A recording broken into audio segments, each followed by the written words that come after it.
Hola niños, bienvenidos. Qué alegría volvernos a reunir un domingo más.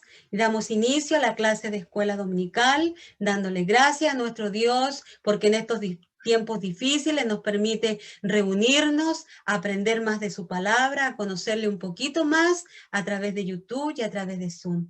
Y mis amados hermanos, les invito a que oremos para que el Señor nos ayude a comprender la lección de hoy. Padre bendito, Señor, estamos delante de tu presencia, dándote gracias, Señor, por tu gran amor y tu fidelidad. Señor, te pedimos en el nombre de Jesús que tú nos ayudes a comprender la lección de hoy, Señor. Ayúdanos a ponerla en práctica en nuestros tiempos difíciles, Señor. Como también, Señor, te damos las gracias por cada uno de nuestros compañeros de escuela dominical, por nuestros maestros, Señor, que cada domingo nos entregan, Señor, su palabra. Gracias, Señor, porque todos juntos estamos, Señor, en este tiempo difícil, Señor, siéndote fiel, siendo leal, Señor, a pesar de todas las problemáticas, Señor, estamos conociéndote más, Padre. Gracias por tu amor, por tu fidelidad, en el nombre de Jesús. Amén y amén. Mis amados niños, hoy les voy a contar la historia bíblica del por qué y con qué propósito Dios le ordenó a Moisés construirle un tabernáculo. Y esta historia nosotros la podemos encontrar en el libro de Éxodo, capítulo 25 hasta el capítulo 40. Y recordemos que ya han pasado 3 meses desde que el pueblo de Dios fue sacado por Dios con poder de la esclavitud de Egipto. Y ellos en este momento están acampando frente al monte Sinaí, donde el Señor ya les ha entregado los mandamientos y ha hecho un pacto con su pueblo, donde les ha entregado el Shabbat, este día de reposo físico, después de más de 400 años de esclavitud. Y es aquí, en este lugar, donde el Señor vuelve nuevamente a llamar a Moisés con el propósito que le construya un tabernáculo para él. Y Moisés tuvo que permanecer en el monte Sinaí 40 días y 40 noches para recibir las instrucciones de Dios. Mientras tanto, el pueblo de Dios allí en el campamento no supo esperar, se cansó, se aburrió de esperar a Moisés y comenzaron a construir su propio Dios, un becerro de oro que era un dios egipcio, y comenzaron a ofrecerle una fiesta desenfrenada. Y lo hicieron porque era lo que ellos habían visto hacer a los egipcios y era lo que los extranjeros estaban acostumbrados a practicar. Porque, niños, era normal para los egipcios practicar la hechicería, la brujería. Para ellos era normal adorar a muchísimos dioses. Por lo tanto, era necesario que ellos desaprendieran todo lo que habían visto y lo que habían practicado en Egipto. El tabernáculo de Dios debía ser una copia exacta del tabernáculo original que está en el tercer cielo. Y todo el tabernáculo de Dios nos habla de nuestro Señor Jesucristo. Y para que Moisés pudiera construirlo, Dios le permitió verlo y observar cada uno de sus detalles.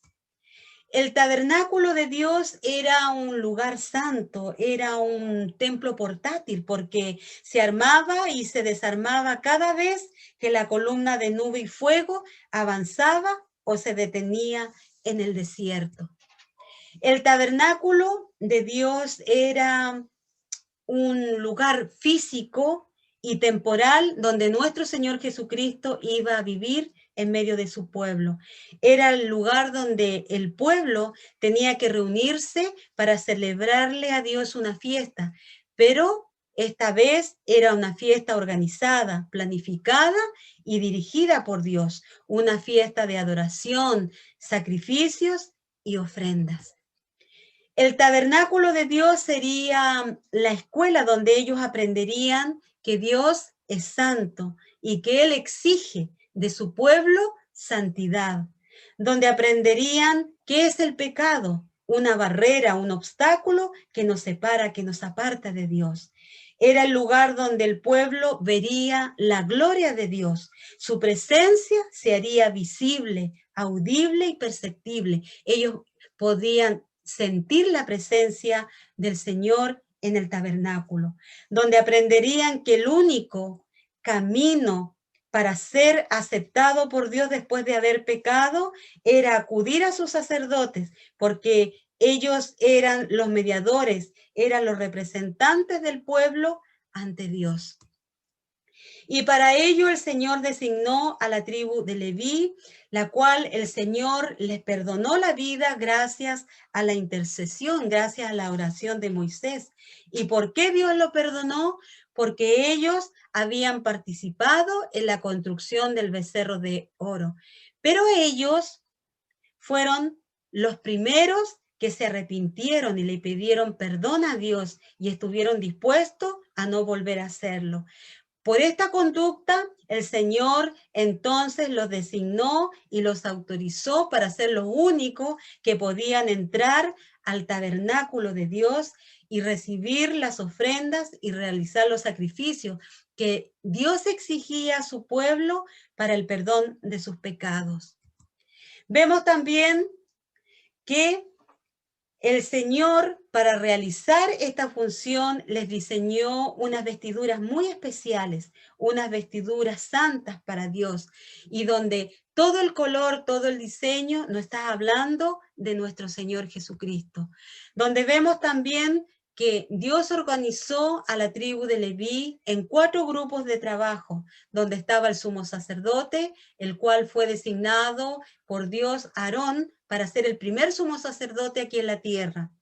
Estaban los sacerdotes, los cuales fueron los hijos de Aarón, Nadab, Abiú, Eleazar e Itamar. Los levitas estaban encargados de armar y desarmar y de cargar el tabernáculo. Pero ellos también tenían la responsabilidad de ayudar a los sacerdotes a recibir las ofrendas y a realizar los sacrificios. Los hijos de Asaf tenían la responsabilidad de cantar, de tocar instrumentos musicales para Dios en forma continua, en forma permanente. Es por ello que ellos se turnaban para poder cumplir este mandato de Dios. Vemos también que Dios le permitió a su pueblo el honor, el privilegio de participar en la construcción del tabernáculo, pero ellos lo harían a través de las ofrendas, a través de ofrendas dadas de un corazón generoso, sin presión y sin condición. Y vemos también donde el Señor les da una lista de todos los materiales que ellos necesitarían para la construcción del tabernáculo. Y todo este material venía de Egipto. Después de la muerte de los primogénitos, vemos que Dios indemnizó a su pueblo, lo recompensó, obligó a los egipcios a despojarse de todas las riquezas que ellos habían obtenido, esclavizando, explotando y dándole un trato inhumano al pueblo de Dios por más de 400 años. Y es así, mis amados niños, como Egipto, que significa en hebreo tierra de aflicción, nunca más volvió a ser una nación poderosa. Dios llamó y llenó de su Espíritu Santo a Bezaleel y a Oliab y les dio, los dotó, les entregó sabiduría, inteligencia, creatividad, entendimiento para poder proyectar, para poder dibujar en el tabernáculo terrestre exactamente lo que Moisés había visto allí en el tercer cielo. Y vemos también que Dios le dio la capacidad para enseñar a otros. Así fue, mis amados niños, como el pueblo de Dios ofrendaron también para Dios sus dones, sus talentos, su tiempo, su disposición para trabajar para Dios. Allí podemos ver a todos aquellos que participaron en la construcción del tabernáculo. Veamos ahora cómo era el diseño del tabernáculo de Dios. El tabernáculo de Dios estaba cercado con telas de lino fino y era de color blanco, porque el propósito del cerco era hacer una separación, una división entre la santidad de Dios de la maldad de la humanidad.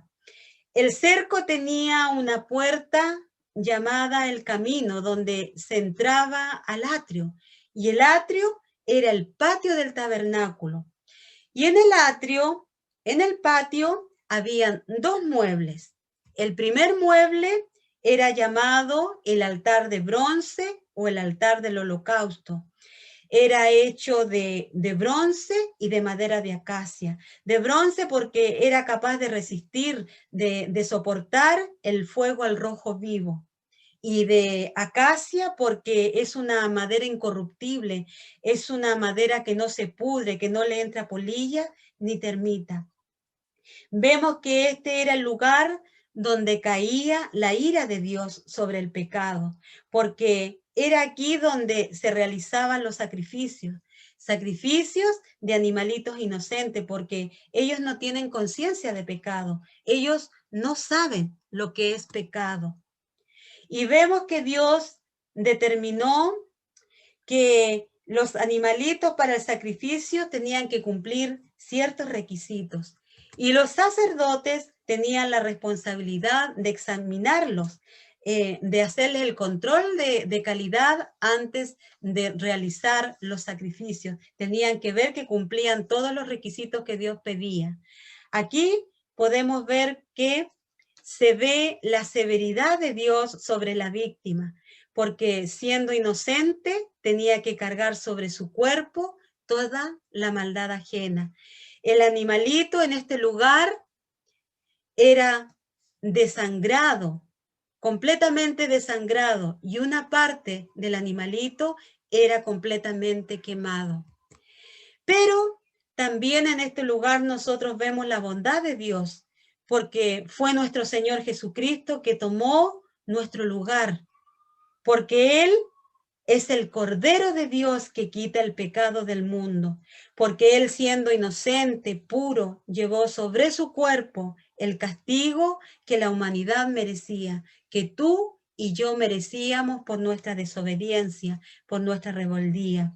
Y vemos que solo Él fue 100% hombre para para poder experimentar el dolor y poder saber experimentar también lo que era el pecado y las consecuencias del pecado sobre su cuerpo.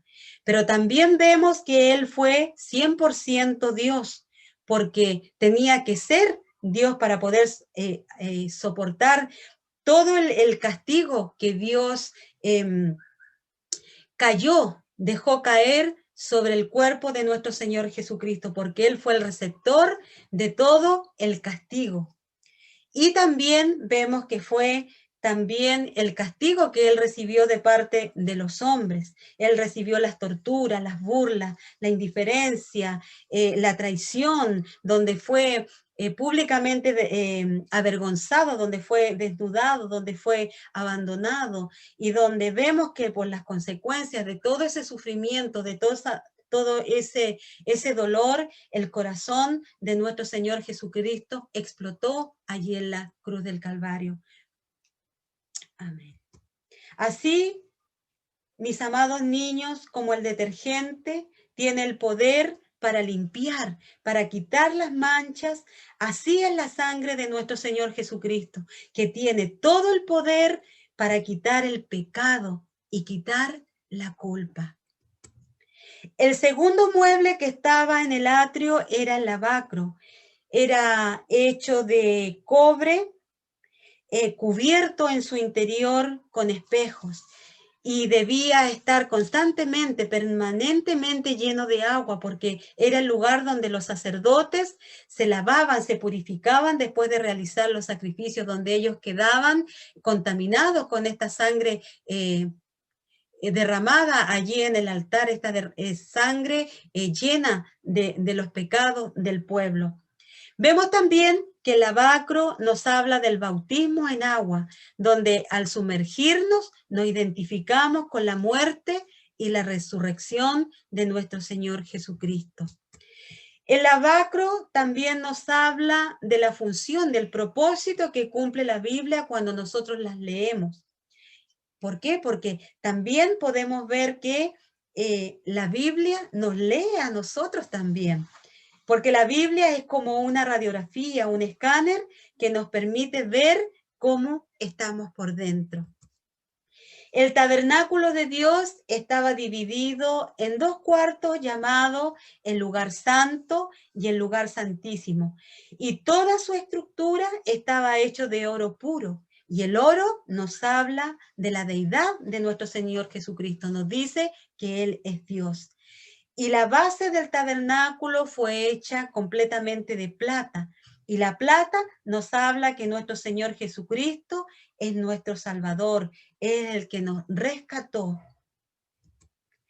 Él es el único que tenía todo el poder y toda la autoridad para rescatarnos, para salvarnos del dominio que tenía Lucifer sobre cada uno de nosotros, sobre toda la humanidad. Él fue el que nos rescató, el que nos salvó de esa autoridad maligna. Y para entrar al tabernáculo había que cruzar una segunda puerta llamada la verdad. Y dentro del lugar santo habían 3 muebles. El primero era el candelero de oro, el cual para el artesano fue muy difícil poder confeccionarlo porque tenía muchos detalles. Y entre esos detalles que él tuvo que labrar eran manzanas y flores de almendro. Vemos que el candelero de oro fue completamente labrado, trabajado con golpes de martillos y tenía el propósito de alumbrar el lugar santo, porque debido a las capas de pieles, de telas, este lugar era muy oscuro. Entonces tenía el propósito de alumbrar en forma continua y permanente. Y esa era la responsabilidad de los sacerdotes, de mantener este lugar siempre iluminado. Y nuestro Señor Jesucristo nos dijo que Él era la luz del mundo.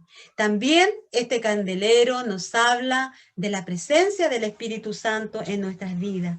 Vemos que también el candelero es una advertencia para ti y para mí, porque es nuestra responsabilidad mantenernos encendidos. Así como el candelero, tenemos que estar llenos del fuego del Espíritu Santo a través de la oración, a través de la lectura de la Biblia y de vivir una vida en obediencia a Dios. Porque donde quiera que nosotros vayamos y donde quiera que nosotros estemos, somos la luz del mundo, así como lo fue nuestro Señor Jesucristo. Nosotros con nuestra conducta iluminamos a este mundo que está en tiniebla, porque nosotros somos embajadores de nuestro Señor Jesucristo, somos su representante. Y así como el candelero de oro fue formado a golpe y fundido a fuego, así son los procesos de cambio y de disciplina que Dios permite en nuestras vidas, que son dolorosos, pero son necesarios para sacar de ti y de mí lo mejor y desechar lo peor. El segundo mueble del lugar santo era la mesa de los panes de la proposición, o los panes del rostro, que también se llama. Era una mesa que estaba servida con todos los utensilios, el incensario, el incienso. La mesa nos hablaba de nuestro Señor Jesucristo, donde los sacerdotes tenían la responsabilidad de poner sobre la mesa 12 panes sin levadura. Y estos 12 panes nos hablaban de las 12 tribus de Israel que estaban allí gobernadas por este gobierno de Dios perfecto.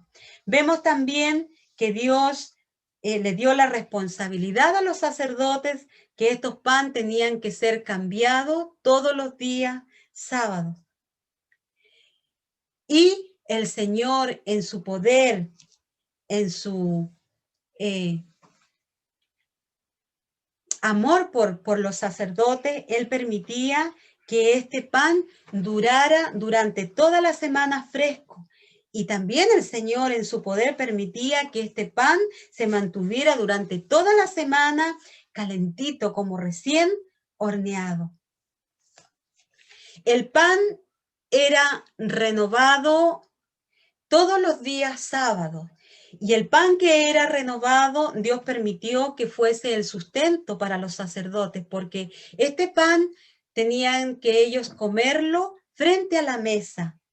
Tenían que comerlo frente a la presencia de nuestro Dios. El tercer mueble era el altar del incienso. Era el lugar donde el sumo sacerdote oraba, intercedía por el pueblo.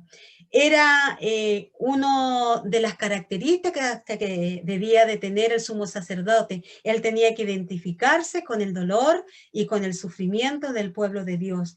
Y vemos que él lo hacía 2 veces al día, muy temprano por la mañana y al anochecer. Y mientras él oraba, él quemaba el incienso, y el humo que emanaba de este incienso era un perfume realmente exquisito. Era una fragancia que inundaba todo el lugar santísimo. Y así, mis amados niños, tú y yo somos delante de nuestro Dios un perfume grato, donde Él se deleita cuando tú y yo hablamos con Él a través de la oración, cuando nosotros obedecemos cada uno de sus enseñanzas y vemos qué es lo que nuestro Señor Jesucristo, nuestro sumo sacerdote, está realizando en este momento en el tercer cielo. Él está orando por ti y por mí y por toda la humanidad. Vemos que detrás del altar del incienso estaba una cortina llamada la vida. Esta cortina medía 5 metros y tenía un grosor de 10 centímetros. Era realmente preciosa, entretejida con telas de color blanco, azul, púrpura, carmesí, y tenía querubines bordados con hilos de oro. El blanco nos habla de la pureza de Dios. El color azul nos habla de la procedencia, de dónde vino nuestro Señor Jesucristo, del tercer cielo. El color púrpura nos habla de su realeza, porque Él es el Rey de Reyes y Señor de Señores. El color carmesí nos habla de su sangre derramada allí en la cruz del Calvario. Y vemos que cada una de las puertas que nos permitía a entrar al tabernáculo nos estaba hablando también de nuestro Señor Jesucristo. Porque Él dijo: yo soy el camino, la verdad y la vida, y nadie va al Padre si no es por mí. Porque vemos que cada una de estas puertas, de estos velos para entrar al tabernáculo, era una barrera, era un obstáculo para entrar al lugar santísimo donde vivía Dios. Y vemos que nuestro Señor Jesucristo en la muerte, con su muerte en la cruz, derribó cada una de estas puertas para que todo aquel que en Él cree y sigue cada una de las instrucciones que Él ha dado a través del tabernáculo, Él puede entrar ahora confiadamente a la presencia de Dios en su nombre, en el nombre de nuestro Señor Jesucristo. Detrás de la cortina, la verdad, estaba el lugar santísimo, donde había solamente un mueble, que era el mueble más sagrado.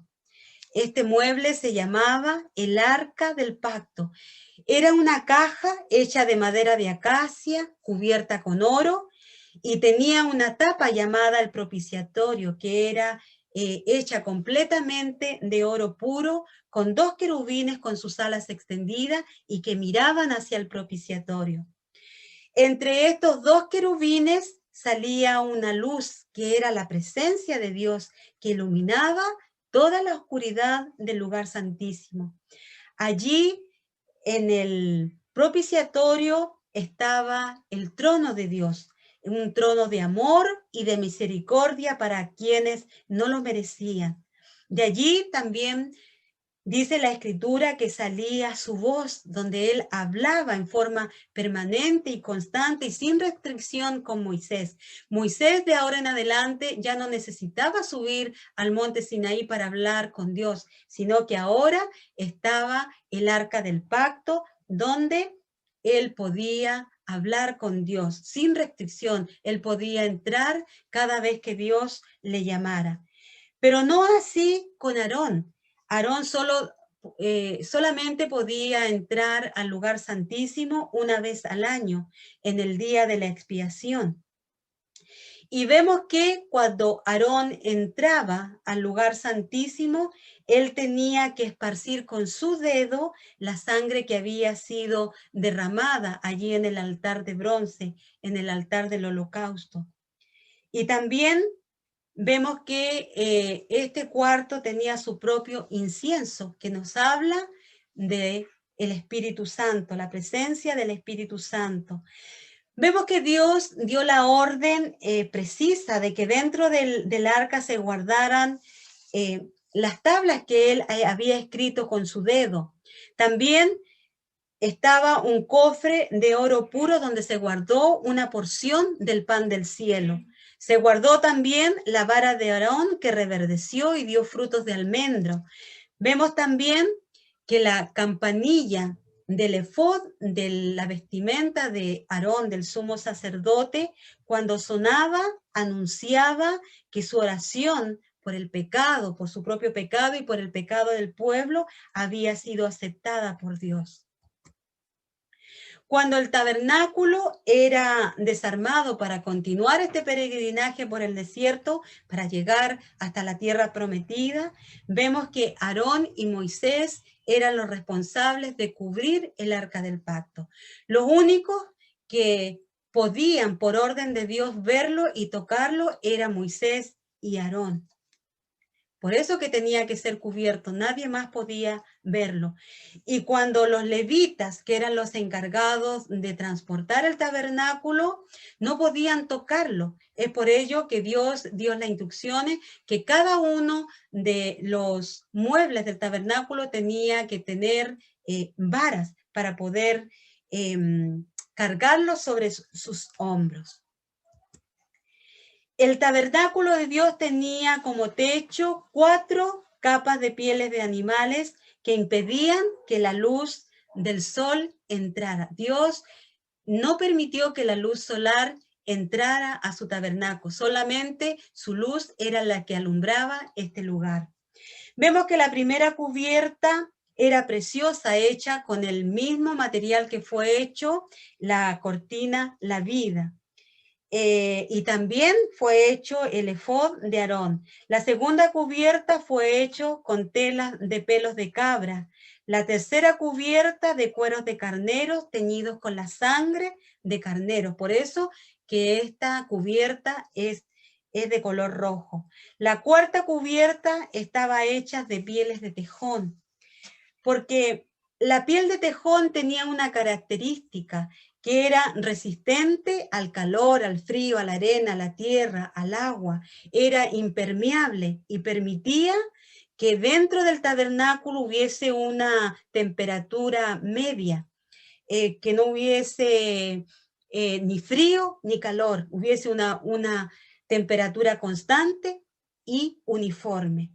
La piel de tejón era muy rústica, como podemos ver en pantalla, sin atractivo, que incluso mimetizaba con el desierto, hecho de un animalito muy difícil de conseguir, lo que hacía ser una piel muy costosa. Por eso que el tabernáculo, con todos los materiales que fue hecho, era de alto precio, tenía un gran valor.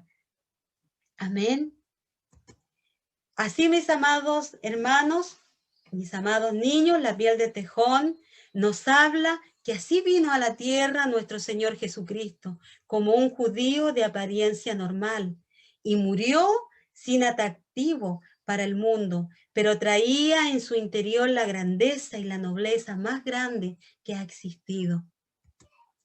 La madera de acacia es una madera que para el carpintero fue muy difícil trabajarla porque estaba llena de espinos y lo que hacía muy difícil acercarse, poder trabajarla. Estaba lleno de nudos que hacía ser una madera muy dura, muy difícil trabajarla. Y vemos también allí el árbol de acacia, que es un árbol muy torcido, lo que hacía también muy difícil sacar de ellas tablas rectas. Como vemos el resultado allí de lo hermoso y de lo precioso que logró con la gracia de Dios este artesano, que estos eran los postes que sostenían el tabernáculo. La madera de acacia nos habla que así somos tú y yo por el pecado. Somos difíciles de tratar, somos rebeldes, somos desobedientes. Pero Dios tiene el talento y la paciencia para sacar de estas conductas torcidas, de estas conductas chuecas, y transformarnos en una conducta con la que Él se deleita, con la que Él se agrada. Por eso, mis amados hermanos, mis amados niños, qué importante que nosotros podamos leer las escrituras para que nosotros podamos conocer al Dios al cual nosotros estamos sirviendo, a este Dios todopoderoso, al único que tiene el poder de transformarnos, de poder moldearnos y transformarnos según a su imagen y semejanza de nuestro Señor Jesucristo. Y mis amados niños, esa ha sido la historia del día de hoy y los invito a que oremos. Padre bendito, Señor, estamos delante de tu presencia, dándote gracias, Señor, por todo el sacrificio, Señor, que tú has hecho por cada uno de nosotros, que nos permite, Señor, estar delante de tu presencia, de poder ser hoy el tabernáculo, de poder ser donde tú moras, donde tú vives, Señor, en nuestras vidas. Gracias, Señor, te damos por tu gran amor, por tu fidelidad. Gracias, Señor, porque por ti podemos entrar, Señor, al lugar santísimo, porque gracias a ti podemos entrar, Señor, al tercer cielo y disfrutar eternamente y para siempre de tu presencia. Gracias, Señor, en el nombre de Jesús. Amén.